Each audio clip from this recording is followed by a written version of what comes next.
واقعہ ہوا تھا. اب ہونا تو یہ چاہیے تھا کہ بھی آپ لوگوں کو اس طرح کی باتوں سے روکتے. پھر دوسری بات سب سے اہم بات ہے کہ آپ دیکھ لیں کہ جوئش کمیونٹی, یہودی لوگ جو ہے نا کتنے سینسیٹیو ہیں اس بات میں کہ وہ جرمنی نے سیکنڈ ورلڈ وار کے بعد ہولوکاسٹ جس کو ہم کہتے ہیں کہ جی بے شمار 10 لاکھ کہا جاتا ہے یہودیوں کا مارا گیا. کچھ لوگ اس سے اختلاف کرتے ہیں کہ کم لوگ ہیں. یعنی اس بات پہ بھی اگر کوئی کہہ دے نا کہ جی یہ کم لوگ مارے گئے یا کہے کہ یہ سارا پروپیگنڈا تھا, وہ پوری دنیا جو ہے نا اس کے خلاف ہوتی. انہوں نے باقاعدہ اپنے آئین میں بھی تبدیلیاں کی ہیں اس حوالے. بھئی آپ کو خدا کا خوف کرنا چاہیے, شرم کا لفظ کیا استعمال کرے کہ آپ دوسرے کے مذہب کے بارے میں بات کرتے ہیں. ہمارا تو سونیا مذہب ایسا ہے کہ یہ سارے پیغمبر جو ان کے ہمارے لیے قابل احترام, حضرت عیسیٰ, حضرت موسیٰ, ہم جتنا اپنے نبی صلی اللہ علیہ وسلم کا احترام کرتے ہیں اتنا ہی ان کا کرتے ہیں. ہم تو کسی کو کچھ نہیں کہہ سکتے. اب دیکھیں یہ جھنجھلاہٹ ہے, اور یہ بجائے اس کے کہ آپ دیکھیں اب کہنے والے لوگ کہہ رہے ہیں, لکھنے والے کہہ رہے ہیں کہ آئندہ آنے والے دنوں میں فرانس جو ہے نا جس طریقے سے تباہی کا شکار ہوگا, وہاں پہ جس طریقے سے ان کے اختلافات بڑھیں گے, اور وہ جو کہنا چاہیے کہ کنسنسس کی پولیٹکس کہا جاتا تھا کہ وہاں پہ ہوتی رہی ہے اپوزیشن اور گورنمنٹ کے درمیان, یہ وہ خلیج خود پیدا کر رہے ہیں کہ ایک بڑی مسلمان کمیونٹی کو وہاں سے دور کر کے. میرا خیال ہے اب یہ لمحہ فکری ہے, اس کا پوری دنیا کو نوٹس لینا چاہیے, اور یہ ہو نہیں سکتا کہ یہ ان نوٹس چلا جائے. دیکھیں آج آپ نے جس طریقے سے سینٹ میں کل قرارداد, آج جس طریقے سے قومی اسمبلی میں, مطلب ہے کہ یہ مسلمانوں کے جذبات کو مجروح کرنا آپ کیا سمجھتے ہیں کہ آپ اچھا کر رہے ہیں؟ یعنی عام دنوں میں آپ کو اتنی تکلیف ہوتی ہے کہ کسی آدمی کے آنکھ میں آنسو آ جائیں تو ساری دنیا جو ہے نا وہ رونا شروع کر دیتی ہے. تو آپ ہی نہیں دیکھ رہے کہ 1 ارب 30 کروڑ مسلمان جو ہیں ان کے آپ دل آزاری کرتے ہیں, کس بنیاد پہ کرتے ہیں؟ اور پھر میکرون صاحب نے تو انتہا کر دی جو صدر ہیں, یہ بجائے اس کے کہ اس کا نوٹس لے کے اس معاملے کو ختم کراتے. مجھے لگ رہا ہے کہ فرانس کی تباہی کی طرف لے جانے میں یہ میکرون صاحب کا حصہ ہوگا, جن کی بیگم جو کہا جاتا ہے کہ ان کی عمر سے بھی 3 گنا زیادہ بڑی ہیں, ٹھیک ہے نا, ان کو ہی سمجھانا چاہیے کم از کم بڑی عمر کے ہونے سے. اچھا احتشام صاحب, اب ویسے ہوگا کہ آگے جس طرح سے آپ کہہ رہے ہیں یہ چیز ان نوٹس تو نہیں جائے گی, ظاہر ہے OIC کا ایک پلیٹ فارم ہے, یونائٹڈ نیشن میں بھی اس معاملے کو لے کر جانا چاہیے. اب جس طرح سے پوری دنیا میں اور اسپیشلی جو مسلم کنٹریز ہیں ان میں ایک مہم چلائی جا رہی ہے, سوشل میڈیا پر بھی اگر دیکھیں تو سفارتی سطح پر بائیکاٹ کرنا چاہیے, جو فرانسیسی اشیاء ہیں ان کا بائیکاٹ ہونا چاہیے. تو یہ بالکل بائیکاٹ ہو چکے, بہت سارے ممالک میں ہو بھی چکا ہے. تو پاکستان کے لیے بھی یہ ممکن ہے کہ بائیکاٹ کیا جائے؟ دیکھیں یہ آہستہ آہستہ لوگ خود ہی کریں گے, آپ کو کسی اپیل کرنے کی ضرورت نہیں پیش آئے گی. دیکھیں نا, ایک تو ہوتا ہے نا میں اپیل کروں یا ہماری پریزیڈنٹ صاحب کریں یا پرائم منسٹر کریں یا اپوزیشن کے لیڈر کریں, یہ دل سے بات نکلتی ہے. آپ کو خود ہی نہیں دل چاہے گا کہ آپ جائیں گے کہ فرانس کی چیز پڑھی اس کو آپ ہاتھ لگائیں. دیکھیں مسئلہ کیا ہے سونیا, 9/11 کے بعد بین مذاہب یہ مکالمہ شروع کیا گیا تھا, جس کا مقصد ہے کہ تمام مذاہب کے جو لوگ ہیں ان کو بٹھایا جائے اور احترام ایک دوسرے کا کیا جائے, ٹھیک ہے نا, نہ کسی کا مذہب جو ہے نا آپ اس کو چھیڑو اور نہ اپنوں کو چھوڑو, ٹھیک ہے نا. یہ ہمارے پاکستان میں بھی کہا جاتا ہے, جب فرقوں کی بات ہوتی ہے, مختلف عقیدہ رکھنے والوں کی بات ہوتی ہے, تو یہ مسلمانوں کے درمیان, عیسائیوں کے درمیان, یہودیوں کے درمیان اب جس طریقے سے بات ہو رہی ہے مکالمہ شروع کرنے کی, بیچ میں شروع کیا گیا تھا, اس سے بڑی پروگرس بھی ملی. لیکن اس واقعے کے بعد مجھے لگتا ہے آئی ایم افریڈ کہ اگر اس کو سنجیدگی سے نہ لیا گیا, جس طریقے سے پریزیڈنٹ میکرون جو ہے نا وہ خود اس کے اندر کود پڑے ہیں اور اتنے زیادہ جھنجھلاہٹ کا مظاہرہ کر رہے ہیں, جس طریقے سے وہ اپنا نقطہ نظر پیش کر رہے ہیں, جس طریقے سے اس کو اون کر رہے ہیں ان باتوں کو, یہ فرانس کی میرا خیال ہے اس کے لیے بہت نقصان ہوگا. یونائٹڈ نیشن کے اجلاس میں بھی احتشام صاحب عمران خان نے بڑے واضح انداز میں اس پر بات بھی کی تھی. اگر اسی وقت سنجیدگی سے لیا جاتا دوسرے ممالک کی طرف سے بھی, تو آپ سمجھتے ہیں کہ پھر نوبت یہاں تک آتی نہ؟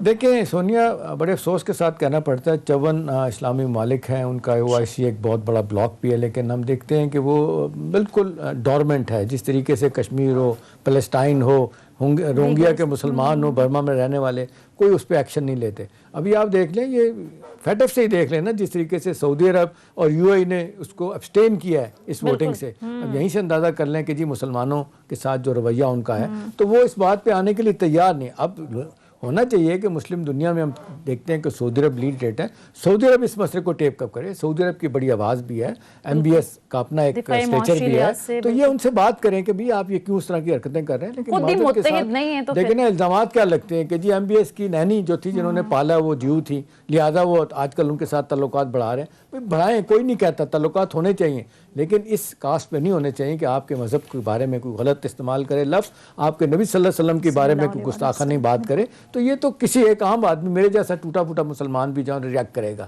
تو جو تھوڑے سے بھی جذباتی لوگ ہیں, آپ دیکھ لیں اس کا اثر کیا ہوا. نارتھ امریکہ کے جو افریقہ کے بالکل، مسلمان ٹھیک ممالک کے کہہ رہے ہیں لوگ رہ شام رہے ہیں، صاحب۔ انہوں نے جس طریقے سے ان کو ایک مصیبت ڈال دی ہے، میرا خیال ہے چارلی ایبڈو کا واقعے کے بعد عقل کے ناخن نہیں لیے گئے، ڈنمارک کے واقعے کے بعد عقل کے ناخن لیے، ان کی حکومت نے اس کو ڈس اون کیا. آج ڈنمارک جو ہے نا اس چیز سے بڑی حد تک دور ہو گیا اور یہ کام یہاں پہ شروع ہو گیا فرانس میں. اگر یہاں پہ معذرت کے ساتھ نہیں رکتا، اگر یورپ کے کچھ اور ممالک خدا نہ خواستہ اس میں وہی مسالہ ڈالنے کی کوشش کرتے ہیں جو میکرون صاحب بکواس کر رہے ہیں معذرت کے ساتھ، تو اس کا نتیجہ فرانس کے لیے بھی باقی یورپی ممالک کے لیے خطرناک نکلے. بالکل خطرناک ہو سکتا ہے اور کوئی بھی مسلمان اس چیز کو برداشت نہیں کر سکتا. مزید ایشوز پر بھی ناظرین بات بریک کے لیے کہا جا رہا ہے، بریک لیتے ہیں.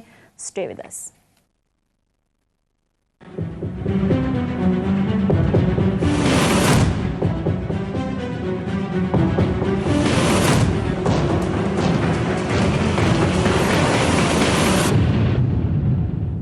بریک کے بعد خوش آمدید احتشام صاحب. اب ذرا ملکی سیاسی صورتحال پر بات کر لیتے ہیں. سب سے پہلے تو سر کل کے جلسے کو کیسے انالائز کریں گے؟ دیکھیں جلسہ تو ڈیفینیٹلی پاور شو تھا، بڑا اچھا تھا. کوئٹہ میں ہونا تھا، علاقائی جماعتیں ہیں وہاں پہ. پھر جس طریقے سے مولانا فضل الرحمان صاحب کا بھی وہاں پہ آپ دیکھ لیں خاصا انفلوئنس ہے. چکزئی صاحب ہیں، اختر مینگل صاحب ہیں. ظاہر ہے انہوں نے زور لگایا، بندے تو آئیں. جلسے تینوں کامیاب ہیں. لیکن اگر آپ بہت اس کو کسی اور طریقے سے دیکھیں تو لوگ کہتے ہیں 11 پارٹیاں، اتنا بڑا جلسہ ہو ہی جانا تھا. لیکن اس سے بڑے بڑے عمران خان نے جلسے کیے ہیں اور لوگوں نے بھی شاید کیے ہوں گے. لیکن سوال یہ ہے کہ 11 پارٹیاں اتنا بڑا جلسہ کرنے کے بعد ایک چیز جو لوگ عام طور پہ انڈیپینڈنٹ اکانومی تجزیہ کار بات کرتے ہیں، سہیل وڑائے صاحب جو کبھی کبھی نرم گوشہ بھی رکھ رہے ہوتے ہیں ان کو، وہ یہ کہتے ہیں کہ جی جو میرا اپنا خیال تھا اور بہت سارے لوگوں کا خیال ہے سونیا، کہ یہ جو مہنگائی کے کانٹیسٹ میں مس گورننس کے حوالے سے عام آدمی کو سڑک پہ لے آئیں گے. وہ کہتے ہیں عام آدمی نہیں گیا. دیکھیں نا، آپ کا ووٹر تو چلا جائے گا. پھر 11 پارٹیوں کے آپ دیکھ لیں جس طریقے سے ورکرز ہیں، سمپیتھائزر ہیں، چلے جائیں گے. اور پی ایم ایل این کے بارے میں تو خاص طور پہ ہم بار بار کہتے ہیں کہ جی ان کے ایک تاجر برادری ایک بڑا ان کو ہے، ہاں ووٹ بینک ہے، ووٹ ڈالنے چلے جاتے ہیں لیکن نکلتے نہیں ہیں. اس طرح جلسے جلوس کے لیے نہیں نکلیں گے. تحریک چلے گی تو مار کھانے کے لیے نکلیں گے. جلسوں میں لوگ چلے جائیں گے. اور پھر کچھ لوگ آپ دیکھ لیں مزاجن بھی ایسے ہوتے ہیں، وہ کہتے ہیں چلیں جی دیکھ کے آنے کی ہو رہے ہوتے ہیں. سب طرح کے لوگ جا رہے ہوتے ہیں. دیکھیں آپ سارے معاملوں کو تھوڑا سا اس طرح دیکھنا چاہیے کہ یہ 3 جلسے ہو گئے ہیں. اب کیا بیانیہ ان کا یہی رہے گا؟ یہ 4 مہینے تک تحریک چلانی ہے، ایونچولی جا کے وہ کہتے ہیں جی جنوری میں ہم بتائیں گے ہم نے حکومت کے خلاف نو کانفیڈنس کرنا ہے یا کوئی اور طریقے سے حکومت کو اٹھانا ہے. اس دوران یہ بات ہے کہ روزانہ کی بنیاد پہ آپ اپنا بیانیہ، آپ اپنا چورن، اپنا سودا کیا روز بیچیں گے. اب دیکھ لیں لوگوں کو بڑی توقع تھی کہ نواز شریف صاحب کوئی نئی بات کریں گے. انہوں نے کوئی بات نہیں کی. وہی آرمی چیف کے بارے میں، آئی ایس آئی کے بارے میں، یہی مریم صاحبہ باتیں کر رہی ہیں. اب ووٹ کو عزت دینے کی بات ہو رہی ہے. دوسری طرف ان کے مخالفین وہ کہتے ہیں چور کو عزت دو، وہ یہ بھی بات کر رہے ہیں. بابر اعوان صاحب خاص طور پہ بار بار کہتے ہیں. دیکھیں اب بات یہ ہے کہ نواز شریف صاحب کا سونیا مسئلہ ہے، یہ ساری کی ساری تقریر، سارا کا سارا غصہ اپنا پرسنل گریونسز کی بنیاد پہ ان کا.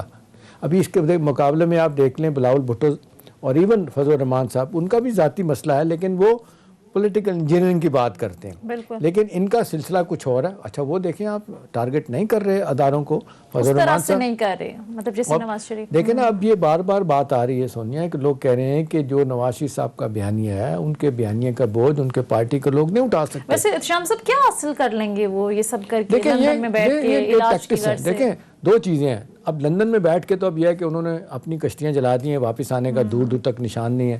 جب تک کہ کوئی اس ملک میں الیکشن کی بات نہیں ہوتی، حکومت اگر کوئی تبدیل ہو جائے، ان کی مرضی کے لوگ آ جائیں. انہوں نے تو ہمیشہ سیاست کی ایسی ہے کہ بھی عدلیہ بھی کے ساتھ بھی لوگ بیٹھے ہوں، فوج کے ساتھ بھی لوگ ان کے بیٹھے ہوں، پولیس بیوروکریسی میں لوگ ان کے ہوں، اس طرح سے وہ آپریٹ کرتے ہیں، وہ آ جاتے ہیں. لیکن آج دیکھ لیں کہ ابھی بھی لوگ باتیں کر رہے ہیں کہ شہباز شریف صاحب جیل میں بیٹھ کے بھی لوگوں سے رابطے میں ہیں.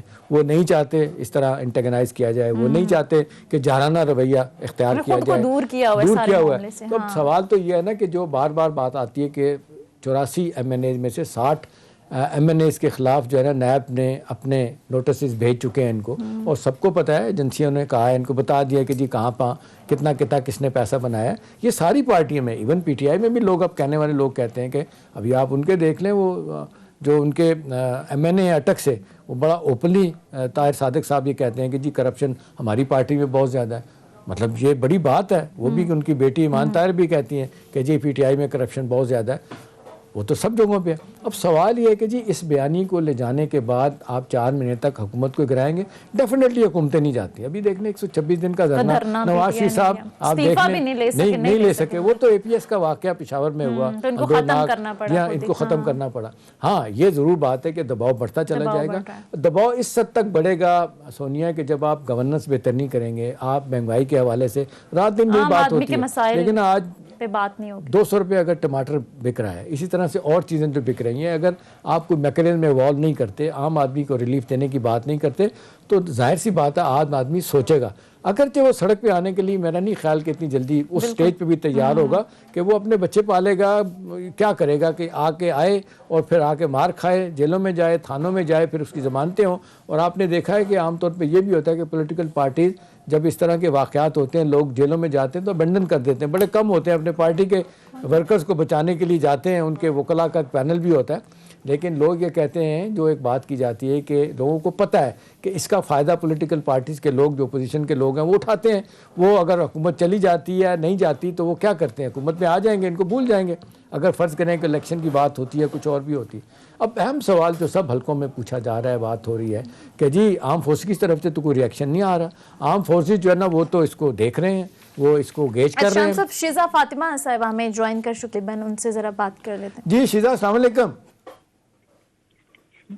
جی وعلیکم السلام. جی شیزا دیکھیں, جس طریقے سے لوگ عام طور پہ یہ بات کر رہے ہیں, تیسرا بڑا جلسہ آپ کا ہو گیا, ٹھیک ہے, پاور شو بہت اچھا ہوا, لیکن لوگ کہتے ہیں کہ جی الٹیمیٹلی کیا آبجیکٹیو اچیو کر پائیں گے, حکومت اگر نہیں جاتی, وہ تو آپ کا آخری پلان ہے, ابھی تک فیصلہ نہیں ہو پایا. لیکن نا وہ جماعت اسلامی کے امیر کہتے ہیں کہ اصل تو اپوزیشن ہم ہیں, اگر یہ واقعی اتنے سنسیئر ہیں تو جا کے ریزائن کرے جماعتوں اپنے اسمبلیوں سے, پھر ہم مانیں گے. وہ کہتے ہیں انہوں نے جانا بھی نہیں ہے, اور یہ جناب گڈی باتیں ہوتی رہیں گی, ہوگا کچھ بھی نہیں. کیا کہیں گی؟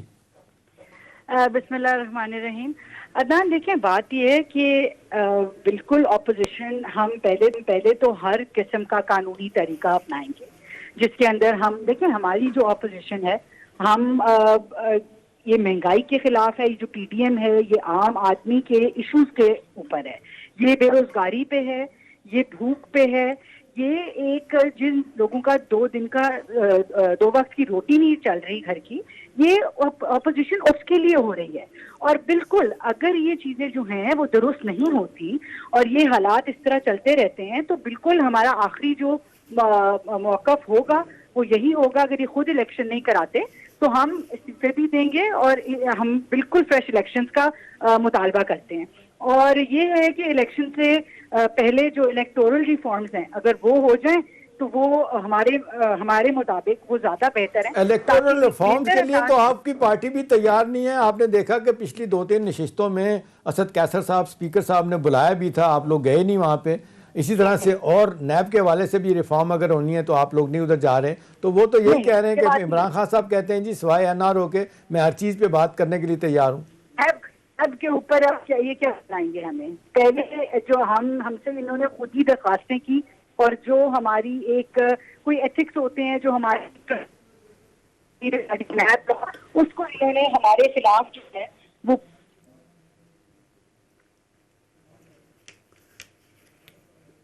کیا آپ سن سکتی ہیں شیزا فاطمہ صاحبہ؟ غالباً ہمارا رابطہ منقطع ہو گیا ہے شیزا فاطمہ صاحب سب سے. بہرحال شکریہ میم آپ کے وقت کا. رہنما مسلم لیگ نون ڈاکٹر طارق فضل چودھری صاحب ہمیں جوائن کر چکے ہیں. السلام علیکم طارق فضل چودھری صاحب, سب سے پہلے تو بہت شکریہ آپ کے وقت کا. وعلیکم السلام جی, بہت شکریہ آپ کی آج دعوت دینے کے لیے. طارق فضل چودھری صاحب, سب سے پہلے تو کل کے جلسے کے حوالے سے آپ کا موقف جاننا چاہوں گی. کل کے جلسے میں جس انداز میں اویس نورانی صاحب بات کر رہے تھے, اس پر PMLN کا موقف کیا ہے؟ ظاہرہ آپ لوگ بھی بلوچستان میں موجود تھے, وہاں انہوں نے بلوچستان کو الگ ریاست بنانے کا جو مطالبہ کیا ہے, تو PMLN کا اس پر کیا موقف ہے؟ بسم اللہ الرحمن الرحیم. دیکھیں جی, PMLN کا اس پہ سب سے پہلی بات تو یہ ہے کہ بڑا واضح ایک موقف ہے کہ اگر کوئی بھی پاکستان کی کسی بھی صوبے کے حوالے سے اگر اس طرح کی کوئی بات کرے گا تو ہم نہ صرف یہ کہ اسے سپورٹ نہیں کرتے بلکہ اسے کنڈیم کرتے ہیں اور بڑھ چڑھ کے اس کی مخالفت کریں گے. پہلی بات تو یہ ہے. اور کسی کو بھی اس بات کی اجازت نہیں ہے پاکستان میں کہ وہ پاکستان کے مفاد کے خلاف بات کرے, پاکستان کے صوبوں میں تقسیم کی بات کرے, یا صوبوں کو کوئی الگ ریاست بنانے کی یا ان کی کوئی آزادی کی بات کرے، یہ تو ہمارا بڑا واضح موقف ہے اور یہ ہر پاکستانی کا موقف ہے. اس میں کوئی PMLN یا پیپلز پارٹی یا کسی دیگر سیاسی جماعت کی بات نہیں، ہر پاکستانی کا یہ موقف ہے. لیکن میں ساتھ ساتھ یہ بھی عرض کرتا چلوں کہ جو اویس نورانی صاحب نے کل جو اسٹیٹمنٹ دی ہے، میرا خیال ہے انہوں نے ایک نہیں کئی چینلز پہ آ کے وضاحت کر دی ہے کہ میں نے ایک تنزیہ انداز سے ایک بات کی جسے سلپ آف ٹنگ آپ بھی کہہ سکتے ہیں، اور میں نے یہ کہا کہ یہاں پہ کچھ ایسی قوتوں کا قبضہ ہے، اس طرح کی کوئی بات انہوں نے کی. اور نہیں معذرت کے ساتھ میں چوئی صاحب آپ کو بتا دیتا ہوں، پاکستان سے اس کو آزاد میں چوئی صاحب آپ کو بتا دیتا ہوں، ان کا جو بیان چھپا بھی ہے، جو باقی جمعہ پہ بھی آ رہا ہے، وہ کہہ رہے ہیں کہ جی سیاق و سباق سے ہٹ کے کہا گیا، اگرچہ ان کی تقریر آپ دیکھ لیں ان انٹرپٹڈ تقریر تھی. اور دوسری بات ہے چوئی صاحب، آپ لوگ کہہ رہے ہیں کہ جی آپ کے لیے ایکسیپٹیبل نہیں ہے، کنڈیم کرنے کی بات ہے. لوگ سوال یہ اٹھا رہے ہیں کہ ان کی تقریر کے بعد اور لوگوں نے بھی تقریر کی، کسی نے ڈسون نہیں کیا وہاں پہ، کسی پہ بھی اس پلیٹ فارم سے جو 11 پارٹیوں کا کسی نے نہیں کہا کہ جی ہمارا یہ موقف نہیں ہے. تو لوگ یہی سمجھ رہے ہیں کہ جی جو بات آپ نہیں کہہ سکے اویس نورانی کے منہ میں ڈال کے کہی کہ جن کی تو نہ کوئی ایک سیٹ بھی نہیں ہے، نہ وہ سندھ اسمبلی میں ہے، نہ یہاں پہ ہیں، ان کے والد صاحب کا بڑا مرتبہ ہے. اب لوگ شاہ احمد نورانی صاحب، میں ذاتی طور پر ان کو جانتا تھا، مطلب جس طرح کے وہ بندے ہیں، یہ صاحبزادے بالکل ہی پتہ نہیں کس ڈگر پہ چل پڑے. لوگ یہ کہہ رہے ہیں کہ آپ کو پی ڈی ایم کی باقی جماعتوں نے اس طرح اس کو ڈسون نہیں کیا، اپنے آپ کو ڈس ایسوسیٹ نہیں کیا، جس طرح تقویت چوئی صاحب یہ پکڑی جا رہی ہے کہ جی ان کے منہ میں ڈال کے باتیں کروائیں گی جو دل کی آپ لوگوں کی باتیں تھیں. جی دیکھیں شام صاحب، گزارش یہ ہے کہ پاکستان تحریک انصاف کی میں بالخصوص بات کروں گا کہ وہ تو باقی PDM کے جتنے لیڈر ہیں انہیں برملا غدار کہہ رہے ہیں، ان کے خلاف غداری کے پرچے درج ہو چکے ہیں، حتیٰ کہ انہوں نے جو کمال بہادری کا ثبوت دیتے ہوئے جو اصل میں ایک آزاد ریاست ہے کشمیر، اس کے وزیر اعظم کو بھی غدار ڈکلیئر کر کے غداری کا پرچہ پاکستان میں دے دیا، جو 73 سالوں میں نہیں ہوا. تو لہٰذا جو PTI کے جو الزامات ہیں یا ان کا جو اپوزیشن لیڈروں کے اوپر جو آنسلاٹ ہے، جو ایک حملہ ہے، وہ تو واضح ہے. میں تو اس کا جواب بھی دینا پسند نہیں کرتا کیونکہ وہ بالکل ہی غیر ضروری ہے اور بالکل لغو گفتگو وہ کرتے ہیں. لیکن جہاں تک اس بات کا تعلق ہے، میں نے یہ کہا کہ اس میں PDM کا ممبر ہونا، کسی سیاسی جماعت سے تعلق ہونا ضروری نہیں ہے. ہر پاکستانی کا موقف ہے، ہر محب وطن پاکستانی کا موقف ہے کہ وہ بلوچستان کے بارے میں کوئی ایسی بات برداشت نہیں کر سکتا. یہ دو ٹوک بات ہے، یہ ہماری جماعت کا بھی موقف ہے، ہماری لیڈرشپ کا موقف ہے، ہمارے ایک ورکر کا موقف ہے. لیکن میں اگر اویس نورانی صاحب کی بات اگر آگے بڑھاؤں تو میں کون ہوتا ہوں کہ نہ میں ان کا ترجمان ہوں، نہ میں یہ کہوں گا کہ میں ان کی کوئی وکالت کر رہا ہوں. اگر وہ خود وضاحت کر رہے ہیں اور میں نے خود ان کی گفتگو کئی چینلز پہ سنی ہے کہ میں نے یہ بات نہیں کہی اور میں نے تو تنزیہ ایک گفتگو کی ہے جس کا مطلب یہ نکال کے پیش کیا جا رہا ہے، تو میرا یہ خیال ہے کہ ہمیں ان کی بات مان لینی چاہیے. اس کی وجہ یہ ہے کہ اگر ایک شخص خود کہہ رہا ہو کہ میں نے یہ بات نہیں کی، میں نے ایسی گفتگو نہیں کی، میرا یہ مطلب لیکن چوئی صاحب معذرت کے ساتھ ایک دن کے بعد ان کا ریئیکشن آتا ہے. کل کے جلسے میں آپ لوگوں کی طرف سے اس پہ آواز اٹھنی چاہیے تھی. آپ لوگوں کی طرف سے جو باقی سپیکر ان کے بعد آئے تھے انہیں کہتے تھے کہ جو کہہ رہے ہیں غلط کر رہے ہیں، ہم ان کے ساتھ نہیں کھڑے سوالے سے، انہیں فوراً تصحیح کا موقع وہیں دیا جاتا. میں ایک اور بات عرض کر دوں جی کہ بلوچستان کی جو آزادی یا اس حوالے سے وہاں اگر آپ دیکھیں نا، میں ایک دوسرے اینگل سے بات کر رہا ہوں. کوئی وہاں پہ منطق نہیں ہے، کوئی تک نہیں ہے، نہ وہاں پہ کوئی آزادی کی مہم خدا نہ خواستہ کوئی چل رہی ہے، نہ اس آزادی کی مہم کا وہ جلسہ ہے. تو یہ تو کوئی ربط ہی نہیں بنتا کہ وہ وہاں پہ ہندوستان میں جو شادیانے بجائے جا رہے ہیں، ہندوستان کے میڈیا نے جو ان کی تقریر کو اٹھایا وہ اگر آپ دیکھ لیں، وہ تو کہتے ہیں کہ جی بلوچستان بس علیحدہ ہونے والا ہے. دیکھیں پارٹیاں، وہ تو 11 پارٹیوں کو مورد الزام ٹھہرا رہے ہیں. وہ تو یہ کہہ رہے ہیں ہندوستان کا میڈیا کہ جی دیکھیں ان کے پلیٹ فارم سے یہ بات ہوئی ہے. آپ دیکھیں نا چوئی صاحب، اس کا نقصان کہاں پہ ہو رہا ہے؟ آپ کا دشمن خوش ہو رہا ہے، اس جگہ پہ خوش ہو رہا ہے کلبھوشن جہاں سے پکڑا گیا تھا. جی نہیں، میں تو بالکل اس بات کے اوپر آپ کو کلیئرٹی سے اپنا موقف دیا ہے. میں نے اپنا ذاتی بھی جماعت کا بھی موقف آپ کو دیا ہے. انہوں نے جو گفتگو کی ہے، میں نے کہا کہ انہوں نے اپنا وذاتی بیان دے دی ہے. اب اس کو کون کتنا مانتا ہے، ہر کی اپنی مرضی ہے، میں تو کسی کو فورس نہیں کر سکتا. لیکن انہوں نے، مولانا صاحب نے اپنی وضاحت جو ہے بڑے واضح دو ٹوک الفاظ میں کر دی ہے. جہاں تک انڈیا کا تعلق ہے، میں آپ کی اس بات سے اتفاق کرنے کے لیے تیار ہوں کہ آپ کا دشمن جو ہے وہ ظاہر ہے وہ ایسے موقع کی تلاش میں رہتا ہے کہ جہاں پہ کوئی اسے موقع ملے اور وہ تروڑ مروڑ کے ان ساری گفتگو کو آپ کے خلاف استعمال کرے. یہ بات آپ کی ٹھیک ہے کہ انڈیا اس بات کے اوپر شادیانے پہ جا رہا ہوگا. اور حالانکہ بلوچستان میں جو دہشت گردی ہوتی ہے، بلوچستان میں جو فنڈنگ ہوتی ہے, بلوچستان کے اندر جو اسلحہ دیا جاتا ہے وہ سارا انڈیا دے رہا ہے. یہ بات کوئی ڈھکی چھپی نہیں ہے, سب کو پتہ ہے یہ بات کہ انڈیا پاکستان میں بلوچستان کے تھرو آپریٹ کرتا ہے, افغانستان کے تھرو آپریٹ کرتا ہے. یہ باتیں ہمیں پتہ ہیں, برملا ہم کرتے ہیں. انڈیا کا پاکستان کے خلاف جہاں بھی اس کو داؤ لگتا ہے وہ پاکستان نقصان پہنچانے کی کوشش کرتا ہے, اور خاص طور پہ موجودہ جو مودی کی حکومت ہے اس سے زیادہ میں کہوں گا کہ ناپاک عزائم رکھنے والی حکومت آ ہی نہیں سکتی. اور الٹیمیٹلی میری ایک بات یاد رکھیے گا کہ مودی کے یہ جو مکروہ ہتھ کنڈے ہیں اس کا اصل نقصان انڈیا کو ہوگا, اور انڈیا ڈس انٹیگریٹ ہوگا. جو نفرت کے بیج وہ بو رہا ہے وہ سمجھتا ہے وہ یہ نا بڑی مشہور بات ہے. ٹھیک ہے طارق فضل چودھری صاحب, اب یہ کہہ رہے ہیں کہ دشمن موقع کی تلاش میں ہوتا ہے اور جب ملتا ہے تو وہ پھر پاکستان کے خلاف فرضہ سرائی میں مصروف ہو جاتا ہے. ایک بریک کے لیے کہا جا رہا ہے, ناظرین بریک لیتے ہیں, مزید ایشوز پر بھی بات کریں گے, ہمارے ساتھ رہیے.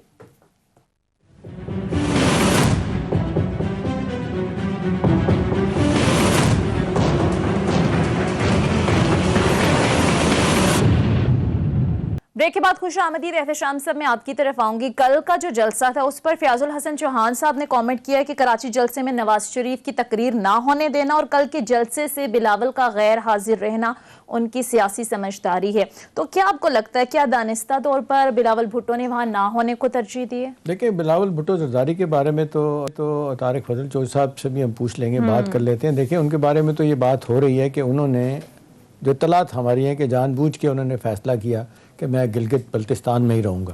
ادروائز اس سے زیادہ اہمیت ان کی یہ تھی کہ کوئٹہ کے جلسے میں آتے, وہ نہیں آئے. کچھ لوگ اس کو انٹرپریٹ اس طرح کر رہے ہیں کہ جی وہ ڈسٹنس کرنے کی کوشش کر رہے ہیں, کیونکہ نواز شریف صاحب کی تقریر کے بعد جو لوگ باتیں کر رہے ہوتے ہیں کہ جی اداروں کو للکار رہے ہیں تو وہ اس سے معاملات خراب ہوتے ہیں. اب باقی رہ گیا کہ جی ان کا نواز شریف صاحب کی تقریر کا پہلے کہا جا رہا تھا کہ جی پی ایم ایل این کے جو اپنے جلسے ہوں گے, یعنی جہاں پہ وہ ہوسٹ ہوگی وہاں پہ نواز شریف صاحب تقریر کریں گے, ادروائز نہیں کریں گے. لیکن سوال طارق فضل چودھری صاحب جو لوگ عام طور پہ یہاں پوچھ رہے ہیں, میں چاہوں گا کہ آپ اس کا جواب ضرور دیجیے گا. اس میں کوئی شک نہیں ہے کہ جو چیلنجز ہیں حکومت کے لیے بڑے ہیں.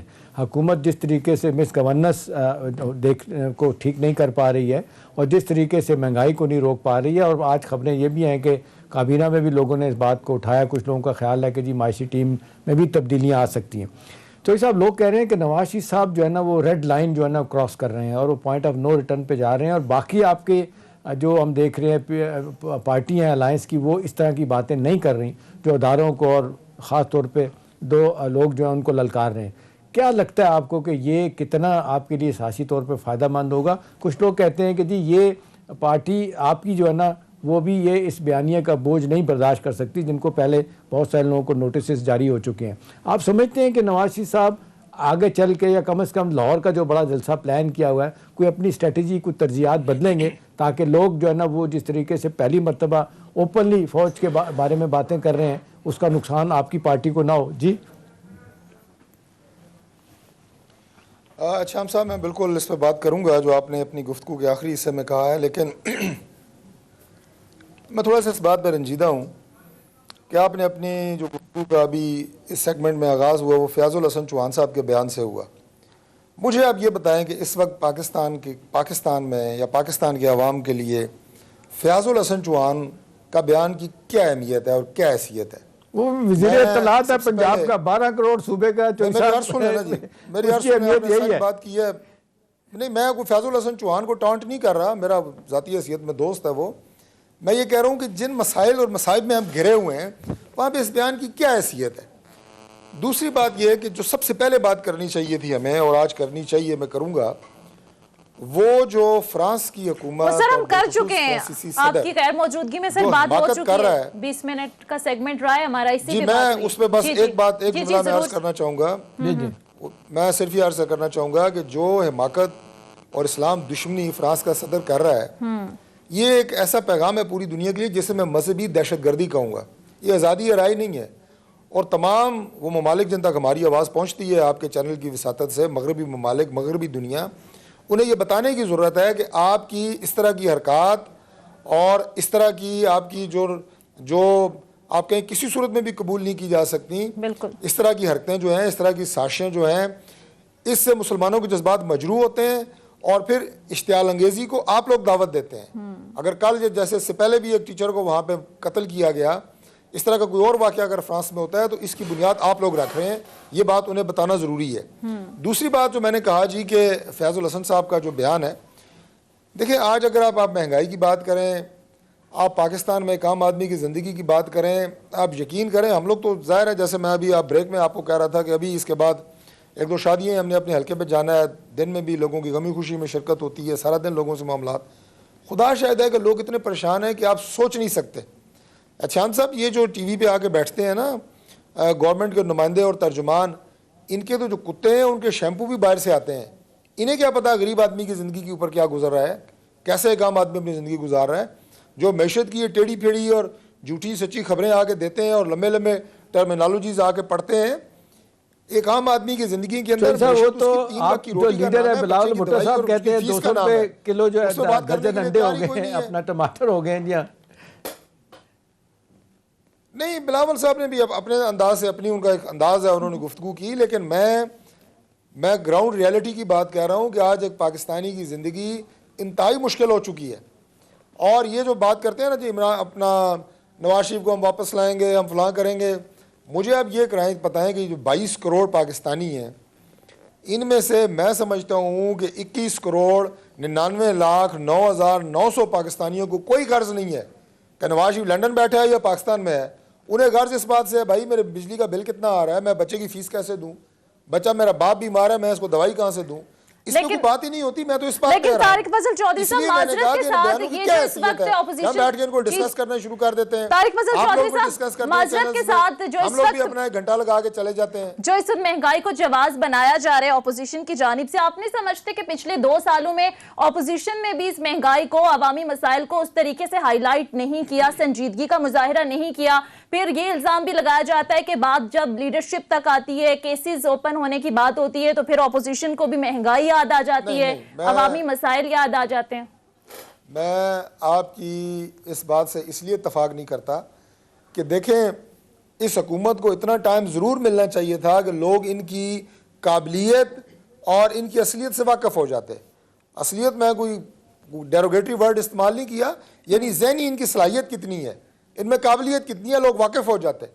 اگر یہی اپوزیشن نکل آتی سڑکوں پہ، یہی پی ڈی ایم گورنمنٹ بننے کے 6 مہینے کے بعد نکل آتا تو آپ لوگ ہی کہتے جناب آپ لوگ تو پتہ نہیں اپنی کرپشن پہ چاہ رہے ہیں، آپ لوگ تو فلاں کر رہے ہیں، اس لیے ان کے خلاف محاذ بنایا ہے، اور جناب ان کو تو ٹیسٹ ہی نہیں کیا کسی نے، یہ سیاسی شہید بن جاتے۔ آج پاکستان کا کوئی مجھے بندہ ایسا بتا دیں جو آپ کا ان کے میں یہ کہوں گا کہ نالائکیوں سے ستایا ہوا نہ ہو۔ چلیں یہ آپ کی بات بالکل ٹھیک ہے چوہدری صاحب، آپ بالکل ٹھیک کہہ رہے ہیں، لیکن دیکھیں نا پی ٹی آئی کی حکومت کو چھوڑ دیں، عدالتیں یہ کہہ رہی ہیں کہ جی نواز شریف صاحب کو واپس آنا چاہیے، عدالتیں پاکستان کی سپیریئر کورٹس کہہ رہی ہیں، تو نواز شریف صاحب آ کے پاکستان میں کیسز بھی آپ نے دیکھیں اور آ کے اپنا بیانے بھی بتائیں، تو باہر کیوں بیٹھیں؟ یہ تو عدالتیں پوچھ رہی ہیں۔ سر میاں نواز شریف صاحب اس وقت واپس آئے تھے جب انہیں پاکستان کی عدالتیں سزا سنا چکی تھی، اور اس جج نے سنائی تھی جسے اپنی پاکستان کی عدلیہ نے اعلیٰ عدالتوں نے فارغ کر دیا اس کے مس کنڈکٹ پہ، اس جج کی سنائی ہوئی سزا پہ میاں نواز شریف صاحب پاکستان واپس آئے، سزا بھی بھگتی، انہی عدالتوں میں اپیلیں کی، انہی عدالتوں سے ضمانت لی، انہی عدالتوں کی اجازت سے باہر گئے، اور اسی حکومت کے بورڈز نے ان کے میڈیکل چیک اپ کیے، انہیں بیمار ڈکلیئر کیا، اور اب جب ڈاکٹر ان کو اجازت دیں گے وہ ضرور واپس آئیں گے۔ پاکستان ان کا ملک ہے، یہاں ان کی سیاست ہے، یہاں ان کا کاروبار ہے، یہاں ان کی وہ ادھر نہ علاج بھی کوئی نہیں کروا رہے، ایک دن بھی ہاسپٹل نہیں ہوئے ایڈمٹ ہوئے وہاں پہ۔ سر یہ بہت باتیں ہو چکی ہیں اور ہر پروگرام میں یہ میں ایسے کیا کہوں کہ یہ گھسی پٹی کہوں کیا کہوں، بحث شروع ہو جاتی ہے۔ اچھا یہ ارشد ملک صاحب کی جو بات کر رہے ہیں، یہ ارشد ملک کے بارے میں لوگ کہتے ہیں وہی جج انہوں نے خود لگوایا تھا، آپ نے ایک جج کو ہٹا کے، آپ کے کہنے پہ لگے تھے جج۔ میں پہلے وہ آپ کو بات کر رہا تھا، میرا کہا آپ شاید بیچ میں بول پڑے، میں کہہ رہا تھا کہ یہ جو تمام ہارٹ پیشنٹ ہوتے ہیں، ٹھیک ہے فضل چودھری صاحب یہ کہہ رہے ہیں کہ نواز شریف باہر علاج کی غرض سے ہیں، جب وہ ٹھیک ہوں گے، صحت مند ہوں گے تو وہ پاکستان آئیں گے، کیسز کا بھی سامنا کریں۔ ہمیں انتظار رہے گا کہ کب نواز شریف صاحب آتے ہیں اور عدالتوں کا سامنا کرتے ہیں۔ بہت بہت شکریہ بہرحال آپ کے وقت کا۔ رہنما مسلم لیگ نون طارق فضل چودھری صاحب ہمارے ساتھ موجود تھے۔ احتشام صاحب آپ کا بھی شکریہ۔ ناظرین پروگرام کا وقت ختم ہوتا ہے، اگلے پروگرام تک کے لیے اجازت دیجیے، خدا حافظ۔